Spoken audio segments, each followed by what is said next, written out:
अस्सलामुअलैकुम स्टूडेंट्स, कैसे हैं आप सब। उम्मीद है सब खैरियत से होंगे। आज का टॉपिक स्टार्ट करते हैं। आज हमारे पास जो चैप्टर है वो हम लोग स्टार्ट करेंगे चैप्टर नंबर 7। ये आपका लास्ट चैप्टर है आपके सिलेबस का, और इसके साथ ये हमारा जो पेज नंबर है वो 230 है, 230। तो स्टीरियो आइसोमर्स का हमारे पास चैप्टर है। इसमें सबसे पहले हम लोग देख लेते हैं कि आइसोमर्स क्या होते हैं।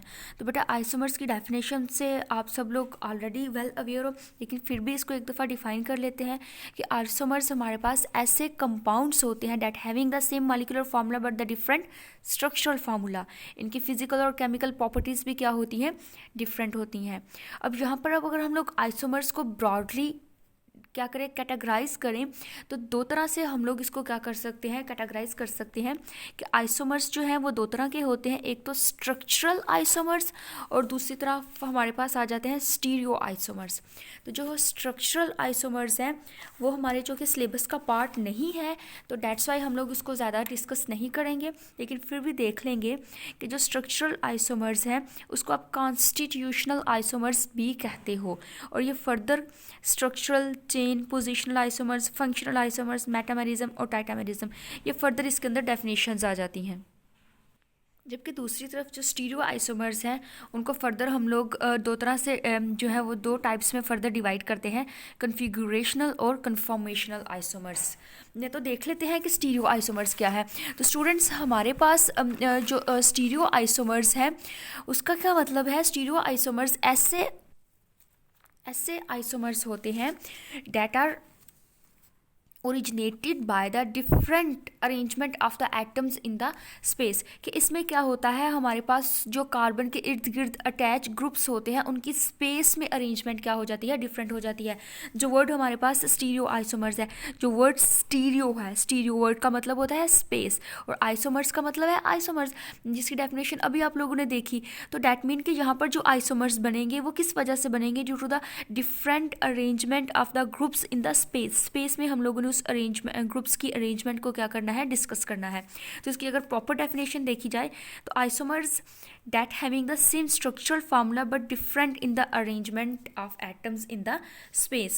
तो ऐसे आपके पास आइसोमर जिनका स्ट्रक्चरल फार्मूला तो तकरीबन क्या हो, सेम हो, लेकिन स्पेस में उसके साथ जो अटैच एटम्स होते हैं उनकी अरेंजमेंट क्या हो जाए, डिफरेंट हो जाए। तो इस किस्म के आइसोमर्स को आप क्या कहते हो, स्टीरियो आइसोमर्स कहते हो। अब यहाँ पे एक हम लोग अगर ड्रॉ करें, एग्जाम्पल इसकी ड्रॉ करें, तो स्टूडेंट्स ये हमारे पास क्या है, एक कार्बन। इस कार्बन को यहाँ पे अगर मैं आपके सामने ही ड्रॉ करूँ, ये हमारे पास क्या है, एक कार्बन। इस कार्बन के ये दो बॉन्ड, इसको 3 डायमेंशनल ड्रॉ करेंगे।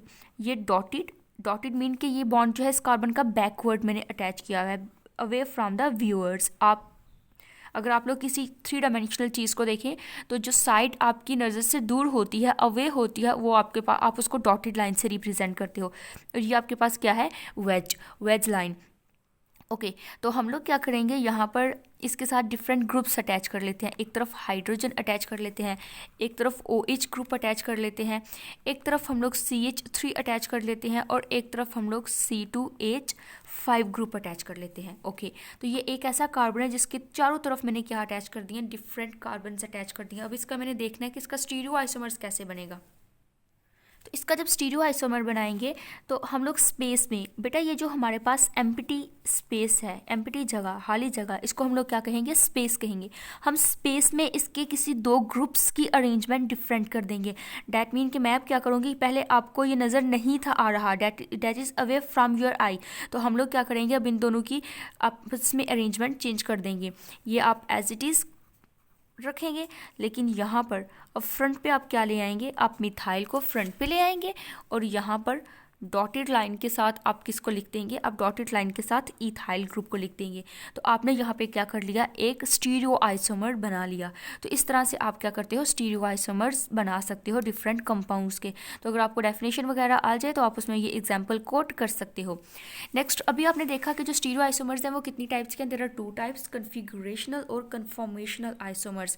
तो पहले हम लोग देख लेते हैं कि कन्फॉर्मेशनल आइसोमर्स क्या है। तो बेटा कन्फॉर्मेशनल आइसोमर्स हमारे पास ऐसे आइसोमर्स होते हैं that are formed by the rotation about single bond, यानी ऐसे बॉन्ड, ऐसे आपके पास आइसोमर्स जो कि सिंगल बॉन्ड के अराउंड रोटेशन की वजह से बनते हैं। Stereo isomers that can be inter converted, यानी कि एक दूसरे के अंदर जिसको मैं कन्वर्ट कर सकती हूँ bye the rotation around a single bond. अब यहाँ पे हम लोग देख लेते हैं, एग्जाम्पल लिखिए इथेन की।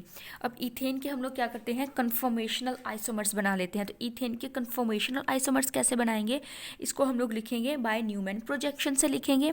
और न्यूमैन प्रोजेक्शन हमारे पास क्या होती है कि आप एक कार्बन को डॉट से रिप्रेजेंट करते हो और दूसरे कार्बन को उसके ऊपर सर्कल से रिप्रेजेंट करते हो।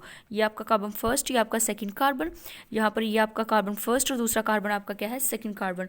अब कार्बन फर्स्ट के साथ क्या है, 3 हाइड्रोजन्स, तो मैं यहाँ से ये कार्बन फर्स्ट है, इसके साथ 3 हाइड्रोजन अटैच कर दूंगी, ये 3 हाइड्रोजन्स। अब इस कार्बन फर्स्ट के साथ सेकंड क्या है, सेकंड कार्बन अटैच है, यानी कि दूसरा कार्बन अटैच है। अब इस कार्बन के साथ बैक, यानी कि आपको नजर तो नहीं आ रहा लेकिन बैकवर्ड ये इसके साथ सर्कल अटैच है, तो इसका मतलब है कि हमारे पास इस डॉट के साथ ये कार्बन क्या है, अटैच है, दोनों कार्बन अटैच है। अब आपके पास ये सेकंड कार्बन को सर्कल से रिप्रेजेंट किया और इसके साथ क्या है, 3 हाइड्रोजन है, तो इसके साथ भी हम लोग क्या लिखेंगे, 3 इस तरह हाइड्रोजन, 2 हाइड्रोजन इधर से निकाल लिए और 1 हाइड्रोजन हम लोग यहाँ से निकाल के लिखेंगे। अब ये एक आइसोमर बन गया। अब हम लोगों ने क्या करना है, सिंगल बॉन्ड्स को, इसकी कंडीशन क्या है कि आपने सिंगल बॉन्ड्स को रोटेट करना है। हम लोगों ने सिंगल बॉन्ड्स को रोटेट करना है और सिंगल बॉन्ड्स को रोटेट करके इसका एक आइसोमर बनाना है। तो हम लोग क्या करेंगे, इन हाइड्रोजन्स में आप देख रहे हो कि आपको डिस्टेंस नज़र आ रहा है, हम क्या करते हैं, हम इन हाइड्रोजन्स को रोटेट कर लेंगे। ये आप एक कार्बन के हाइड्रोजन फिक्स रखेंगे, हम लोग डॉट के हाइड्रोजन्स को क्या करते हैं, फिक्स कर लेते हैं और इन हाइड्रोजन्स को रोटेट करके, ये जो सर्कल के हाइड्रोजन्स है उसको रोटेट करके दूसरे हाइड्रोजन्स के बिल्कुल पास ले आते हैं। तो इस तरह से फिर आप लोगों ने क्या कर लिया, bye the rotation of a single bond आप लोगों ने कन्फॉर्मेशनल आइसोमर्स बना लिए। तो इस किस्म के आइसोमर्स को कहते हो कन्फॉर्मेशनल आइसोमर्स। नेक्स्ट हमारे पास सेकंड उसकी टाइप आ जाएगी स्टीरियो आइसोमर्स की, जो कि क्या है, कन्फिगुरेशनल आइसोमर्स। तो कन्फिगुरेशनल आइसोमर्स क्या होते हैं, ऐसे isomers that are formed by the breaking of bonds, जो कि कैसे बनते हैं, by the breaking of bonds and by the making of bonds, यानी कि ऐसे आइसोमर्स जो बॉन्ड्स को तोड़ने या बॉन्ड्स को ब्रेक करने से या बॉन्ड्स को बनाने से बने, उसको आप लोग क्या कहते हो, configurational isomers. Those isomers that are formed by breaking और बाय मेकिंग ऑफ बॉन्ड्स। तो इसमें अगर हम लोग एक एग्जांपल देख लें तो यहाँ पे मैंने ग्लिसरल्डिहाइड की एग्जांपल लिखी है। कार्बन है, एक तरफ हाइड्रोक्सिल ग्रुप है, एक तरफ हाइड्रोजन ग्रुप है, एक तरफ अल्डिहाइड और एक तरफ हमारे पास एथेनॉल ग्रुप है। इसको स्टूडेंट्स क्या किया, इसके अगर हम लोगों ने बॉन्ड्स ब्रेक करने हैं और बॉन्ड्स मेक करने हैं और बॉन्ड्स की ब्रेकिंग और मेकिंग के दौरान हम लोगों ने क्या करना है, एक न्यू जो है वो कन्फिगुरेशनल आइसोमर बनाना है। तो यहाँ पे आप देखो, ये आपके पास एल्डिहाइड ग्रुप इस साइड पर अटैच है और आपका एथेनॉल ग्रुप इस साइड पर अटैच है। मैंने क्या किया, मैंने एल्डिहाइड का यहाँ से बॉन्ड ब्रेक किया और यहाँ पर बॉन्ड फॉर्म कर लिया और एथेनॉल का यहाँ से बॉन्ड ब्रेक किया और इसका बॉन्ड इस साइड पे क्या कर लिया, फॉर्म कर लिया। तो आप देख लो यहाँ पर आपके पास इनके साइड्स क्या हो गई हैं, ऑपोजिट हो गई हैं। तो इनके स्ट्रक्चर में कोई ज़्यादा चेंजिंग नहीं आई। स्टीरियो की कंडीशन क्या थी, स्टीरियो ने कहा था कि इनका ऑलमोस्ट स्ट्रक्चर सेम होता है इन आइसोमर्स का, लेकिन स्पेस के अंदर इनकी अरेंजमेंट क्या होती है, डिफरेंट हो जाती है। जो ग्रुप पीछे होता है वो फ्रंट पे आ जाता है और जो फ्रंट पे होता है वो बैक में चला जाता है। तो इस किस्म को आप कहते हैं स्पेस के अंदर उनकी अरेंजमेंट क्या हो गया, डिफरेंट हो गया। तो यहाँ पर देखा आपने इन ग्रुप्स की अरेंजमेंट भी को भी क्या कर लिया, डिफरेंट कर लिया। तो यहाँ पे आपके पास कन्फिगुरेशनल आइसोमर्स बन गए क्योंकि आपने बॉन्ड्स को ब्रेक किया और बॉन्ड्स को फिर मेक किया। तो इस किस्म के आइसोमर्स को आप क्या कहते हो, कन्फिगुरेशनल आइसोमर्स कहते हो। आप अगर आपको किसी किस्म की डेफिनेशन या इनकी टाइप्स आ जाए तो आपको जो मैंने एग्जाम्पल बताई वो आपकी बुक पे मेंशन नहीं है, लेकिन आप लोग यहाँ से उसको नोट डाउन कर लोगे। ओके, नेक्स्ट आपके पास बेटा आ जाती है इसी की टाइप्स, कन्फिगुरेशनल आइसोमर्स की टाइप्स। इसकी फर्दर 2 टाइप्स हैं, ऑप्टिकल आइसोमर्स और ज्योमेट्रिकल आइसोमर्स। अब आपने यहाँ पे एक कंडीशन याद रखनी है कि हम लोग जितना भी आगे ऑप्टिकल में स्टडी करेंगे या ज्योमेट्रिकल में स्टडी करेंगे तो ऑप्टिकल में और ज्योमेट्रिकल में या तो बॉन्ड ब्रेक होगा या बॉन्ड मेक होगा, यानी कि यहाँ पर जस्ट रोटेशन नहीं होगी, यहाँ पर कंप्लीट बॉन्ड ब्रेक कर रहा है या बॉन्ड मेक कर रहा है। तो सबसे पहले हम लोग देख लेते हैं ऑप्टिकल आइसोमर्स। ऑप्टिकल आइसोमर्स क्या होते हैं, तो बेटा ऑप्टिकल आइसोमर्स ऐसे आइसोमर्स जो क्या करें, रोटेट करें in the plane polarized light, उनको आप लोग क्या कहते हैं, ऑप्टिकल आइसोमर्स। ऑप्टिकल वर्ड का मतलब क्या होता है, लाइट। आइसोमर्स मीन्स कि आपके पास different compounds, same molecular mass के डिफरेंट कंपाउंड्स। तो वो कहता है सेम मालिकुलर मैस के जो मेरे डिफरेंट कंपाउंड्स हैं वो मेरी लाइट में, प्लेन पोलराइज्ड लाइट को क्या करवा रहे हैं, रोटेट करवा रहे हैं। अब ये तो इसकी एक छोटा सा पॉइंट है ना कि आपके पास आइसोमर्स होते हैं, वो आपकी प्लेन पोलराइज लाइट जो आ रही होती है उसको क्या करवा देते हैं, रोटेट करवा देते हैं। अगर सीधी लाइट आ रही है तो उसको थोड़ा सा टिल कर देंगे, टेढ़ा कर देंगे। ये जस्ट आपको समझाने के लिए, लेकिन आगे मज़ीद हम लोग देखते हैं कि ये कैसे होगा। ओके, तो नेक्स्ट हम लोग देखते हैं ऑप्टिकल एक्टिविटी क्या चीज़ होती है। ये तो आपने देख लिया ऑप्टिकल आइसोमर्स क्या होते हैं, ऐसे आइसोमर्स जो प्लेन पोलराइज लाइट को रोटेट करवाएं, that are called optical isomers. Next हम लोग देख लेते हैं हमारे पास ऑप्टिकल एक्टिविटी क्या होती है। तो बेटा आपको पता है कि आपके पास यहाँ पर जो ऑर्डिनरी लाइट है, हमारी जो नॉर्मल लाइट है, वो इलेक्ट्रोमैग्नेटिक वेवलेंथ्स जो होती हैं वो क्या है, सॉरी इलेक्ट्रोमैग्नेटिक जो स्पेक्ट्रम है हमारा, उस स्पेक्ट्रम के अंदर डिफरेंट वेवलेंथ्स हैं। ऐसी बात है ना कि उसके अंदर शॉर्ट वेवलेंथ्स भी हैं, लॉन्ग वेवलेंथ भी हैं और इंटरमीडिएट रेंज की भी वेवलेंथ है। तो आपने कहना है कि जो ऑर्डिनरी लाइट है उस लाइट के अंदर तो डिफरेंट वेवलेंथ्स होती हैं। वो जो डिफरेंट वेवलेंथ्स होती हैं वो किसी भी प्लेन में रोटेट कर रही होती हैं, they are rotate in all possible planes. For example अगर हम लोग यहाँ पर हल्का सा ड्रॉ करें तो ये मेरे पास जो लाइट आ रही है, ये लाइट एक ऑर्डिनरी लाइट है। अगर इसको हम लोग देखें तो ये हर प्लेन में इस तरफ भी रोटेट करेगी, इस तरफ भी, इस तरफ भी, जितने इसके पॉसिबल प्लेन्स हैं, जितने प्लेन्स में ये रोटेट कर सकती है, तो ये हर प्लेन में क्या कर रही होती है, रोटेट कर रही होती है। तो अब आप क्या करोगे, आप इसी लाइट को पास करोगे थ्रू आप प्रिज्म। प्रिज्म आप कोई भी यूज़ कर सकते हो। यहाँ पे आपकी बुक पे 2-3 प्रिज्म के नाम मेंशन है, आप उनको एज ए एग्जांपल यहाँ पे कोट कर लो। ओके, तो आप निकोल प्रिज्म भी यूज़ कर सकते हो। तो यहाँ पर आपके पास आप क्या करो, ये जो लाइट है उसको आप लोग स्टूडेंट पास करोगे थ्रू आप प्रिज्म। उस प्रिज्म को आप मोनोक्रोमेटर भी कहते हो। अब यहाँ पर मैंने क्या किया, ये मेरे पास लाइट आ रही थी, आपने देखा यहाँ पर इसके डिफरेंट प्लेन्स हैं, किसी तरफ भी ये मूव कर सकती है। इसको हमने प्रिज्म में से पास किया। जब ये लाइट इधर से गुजरी, प्रिज्म में से पास करके आगे आएगी, तो ये ऐसी लाइट होगी, they have just only one plane, जिसका प्लेन क्या है, बिल्कुल एक। अब देखें ये कहीं भी इधर इर्द गिर्द मूव नहीं कर रही, they are moving only at one plane. तो यहाँ पे क्या है, आपने क्या किया, ऐसी लाइट जिसकी डिफरेंट वेवलेंथ्स है और वो डिफरेंट प्लेन्स में मूव कर रही है, आपने इसको मोनोक्रोमेटर में से पास किया। और जब आपने इसको मोनोक्रोमेटर में से पास किया तो जो लाइट बाहर निकल के आएगी उसको आप कहोगे मोनोक्रोमेटिक लाइट। ये जो मोनोक्रोमेटिक लाइट है इसकी एक ही वेवलेंथ है। यहाँ पर जो लाइट थी उसकी डिफरेंट वेवलेंथ थी, तो यहाँ पे जो मोनोक्रोमेटिक लाइट है इसकी वेवलेंथ क्या है, ओनली वन वेवलेंथ। तो इसको आप जो लाइट आपकी प्रिज्म में से पास करके आएगी उसको मोनोक्रोमेटिक लाइट भी कहते हैं और उसको प्लेन पोलराइज्ड लाइट भी कहते हो। कि ऐसी लाइट जिसको मैंने पोलराइज कर दिया है, जिसको मैंने डिफरेंट फ्रेगमेंट्स में चेंज कर दिया था, और जो मेरे काम का फ्रेगमेंट था उसको मैंने क्या कर लिया, सेपरेट कर लिया। ओके, अब यहाँ पर आपने क्या किया, आपके पास ऑर्डिनरी लाइट थी, हम लोग चेक कर रहे हैं ऑप्टिकल एक्टिविटी। तो ऑप्टिकल एक्टिविटी में आपने क्या किया, आपने कहा हमारे पास एक ऑर्डिनरी लाइट है, उसकी डिफरेंट वेवलेंथ्स हैं, वो ऑल प्लेन में वाइब्रेट कर रही है। फिर हमने उसको प्रिज्म में से गुजारा, प्रिज्म यानी कि मोनोक्रोमेटर में से गुजारा, तो जो उसमें से लाइट निकल के आई, हमारे पास जो लाइट बाकी बच के आई वो एक प्लेन में मूव कर रही है और उसको मोनोक्रोमेटिक लाइट कहते हैं, और यहाँ पर उसको प्लेन पोलराइज लाइट भी कह सकते हैं।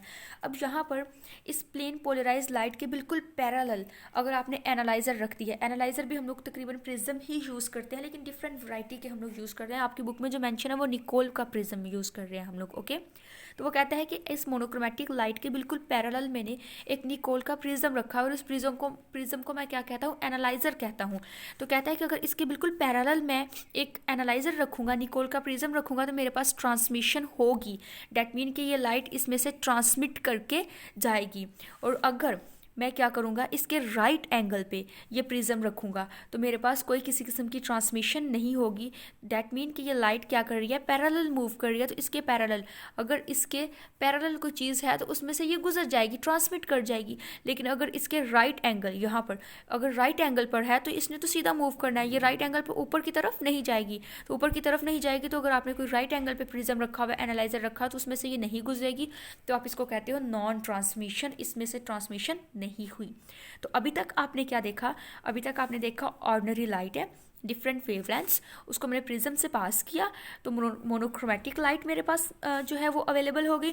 उसके पैरेलल अगर मैं कोई एनालाइजर रखूँगी तो डैट मीन वो ट्रांसमिशन शो करेगी, पैरेलल मूव कर रही है, तो कोई अगर रास्ते में प्रिज्म आ गया तो उसमें से वो पास कर जाएगी। लेकिन अगर राइट एंगल पे कोई चीज़ रख रही हो तो उसमें से वो पास नहीं करेगी। अब यहाँ पर हम लोग मूव करते हैं ऑप्टिकल एक्टिविटी की तरफ। तो मेरे पास क्या था, मेरे पास एक ऑर्डिनरी लाइट, दोबारा से थोड़ा सा इसको देख लेंगे, एक ऑर्डिनरी लाइट थी, उसको मैंने निकोल प्रिज्म में से गुजारा। जब उसको मैंने प्रिज्म में से गुजारा तो वो मेरे पास क्या बन गई, एक मोनोक्रोमेटिक लाइट बन गई, ऐसी लाइट बन गई जिसका एक प्लेन हो गया। अब उसको मैंने अपने किसी सोल्यूशन में से गुजारा, एक ऐसे कंपाउंड में से गुजारा, एक ऐसे आइसोमर, एक ऐसे सोल्यूशन में से गुजारा जिसकी ऑप्टिकल एक्टिविटी मैं मेजर करना चाहती हूँ। डैट मीन कि मैं मेजर करना चाहती हूँ कि यहाँ पर मैंने जो सुक्रोज का सोल्यूशन रखा हुआ है इसकी कितनी ऑप्टिकल एक्टिविटी है, ये इस प्लेन पोलराइज लाइट को कितना को रोटेट करवा सकता है। तो the ability to which a solution rotate a plane polarize light is known as optical activity. Okay, तो यहाँ पर हमने एक सोल्यूशन रखा सुक्रोज का, हमने देखा कि ये प्लेन पोलराइज लाइट बिल्कुल राइट है, आप देख रहे हो इसकी डायरेक्शन क्या है, ये है। तो इसने क्या किया, इसने ये जो लाइट थी ये जब इस सोल्यूशन में से गुजरी तो इस सोल्यूशन ने इस लाइट की डायरेक्शन को चेंज कर दिया। या तो इस सोल्यूशन ने इस लाइट की डायरेक्शन को क्लॉकवाइज कर दिया, या इस सोल्यूशन ने इस लाइट की डायरेक्शन को क्या कर दिया, एंटी क्लॉकवाइज कर दिया। बेटा यहाँ पे अगर आप लोग एक क्लॉक अज्यूम करो, ये आपके पास क्या है, एक क्लॉक है। ओके, तो अगर आपके पास क्लॉक की नीडल इस तरफ आ रही है, यहाँ पर इस तरफ रोटेट हो रहा है, तो वो क्या है, ओके तो अगर क्लॉक की पोजीशन हमारे पास क्या है, इस तरफ है, आप देख सकते हो क्लॉक इस तरह से मूव करता है ना ये, तो अगर किसी नीडल की पोजीशन इस तरफ है तो वो क्लॉकवाइज है। ओके, तो ये इस नीडल की पोजीशन क्या है, इस तरफ, तो ये नीडल क्या है, क्लॉकवाइज। आप इस नीडल को कहोगे इट इज़ क्लॉकवाइज, ये अपनी डायरेक्शन में इस तरह से क्या कर रही है, मूव कर रही है। तो अगर आपके सोल्यूशन ने आपकी इस लाइट को क्लॉकवाइज मूव करवा दिया, ये सब कुछ हमें एनालाइजर बताएगा। ओके, आपके पास एक स्क्रीन होती है जिसपे आपको ये सब कुछ रिजल्ट मिल जाते हैं। तो अगर इसने इसको क्लॉकवाइज रोटेट करवा दिया तो आप इसको कहोगे डेक्स्टो रोटेटरी, क्या कहोगे, डेक्स्टो रोटेटरी। ओके, अगर आपके इस सोल्यूशन ने इस लाइट को एंटी क्लॉकवाइज, अब यहाँ पे हमारे पास दोबारा से एक क्लॉक बना लेंगे, ये क्लॉक है, ये तो हमारा क्लॉक था एक क्लॉकवाइज, लेकिन अगर एंटी क्लॉकवाइज उल्टा चलना स्टार्ट कर दे तो वो क्या होगा, एंटी क्लॉकवाइज। अगर यहाँ पे इस सोल्यूशन ने इस लाइट को एंटी क्लॉकवाइज रोटेट करवा दिया तो आप उसको कहोगे लीवो रोटेटरी। ओके, तो the ability to which a solution rotate the plane polarize light को, उस एबिलिटी को क्या कहते हो, ऑप्टिकल एक्टिविटी कहते हो। ओके, तो अब देखते हैं हम लोग कि ऑप्टिकल एक्टिव क्या सिस्टम है। तो वो कंपाउंड बेटा, कुछ कंपाउंड्स जो केमिकल्स, जो आइसोमर्स, जो कंपाउंड्स हमारे पास क्या करते हैं, हमारी प्लेन पोलराइज लाइट को रोटेट कर देते हैं। ये जो मेरी लाइट थी ये प्लेन पोलराइज थी, ऐसी बात है ना, प्लेन पोलराइज लाइट थी। तो यहाँ पे क्या किया, इसने प्लेन पोलराइज लाइट को रोटेट कर दिया किसी कंपाउंड ने। वो जो कंपाउंड प्लेन पोलराइज लाइट को रोटेट करेगा, चाहे क्लॉकवाइज चाहे एंटी क्लॉकवाइज, वो कंपाउंड क्या होगा, ऑप्टिकल एक्टिव कंपाउंड होगा। अब ऑप्टिकल एक्टिव कंपाउंड ये जो प्रॉपर्टी है, कहता है ये जो प्रॉपर्टी, ये जो फिनोमिना है, इसको मैं ऑप्टिकल एक्टिविटी कहता हूँ। और किसी चीज़ की ऑप्टिकल एक्टिविटी आप किस चीज़ से मेजर कर सकते हो, तो हमारे पास एक प्रॉपर इंस्ट्रूमेंट है जिसको हम लोग कहते हैं प्लेरोमीटर। ओके, तो प्लेरोमीटर की मदद से हम लोग किसी भी कंपाउंड की ऑप्टिकल एक्टिविटी को मेजर कर सकते हैं। तो यहाँ पर स्टूडेंट आपके आउटलाइन में भी मेंशन था कि ऑप्टिकल एक्टिव मटेरियल्स क्या होते हैं। तो ऐसे कंपाउंड्स जो प्लेन पोलराइज लाइट को रोटेट करवाएं, डेक्स्ट्रो रोटेटरी या फिर लीवो रोटेटरी, उनको कहोगे ऑप्टिकल एक्टिविटी। और ये जो प्रॉपर्टी है इसको कहते हैं ऑप्टिकल एक्टिविटी। ये जो एबिलिटी किसी कंपाउंड की होती है that is called optical activity. और इस ऑप्टिकल एक्टिविटी को मेजर कैसे करते हो, प्लेरोमीटर की मदद से। और ये सारा आपके पास आपकी बुक में थ्योरेटिकल वे में लिखा हुआ है, आपने इसको अच्छी तरह से देख लेना है। ओके, इसके अलावा अगर कोई क्वेश्चन हुआ तो उसको कमेंट सेक्शन में ज़रूर पूछना है। Stay blessed, thank you so much, अल्लाह हाफिज़।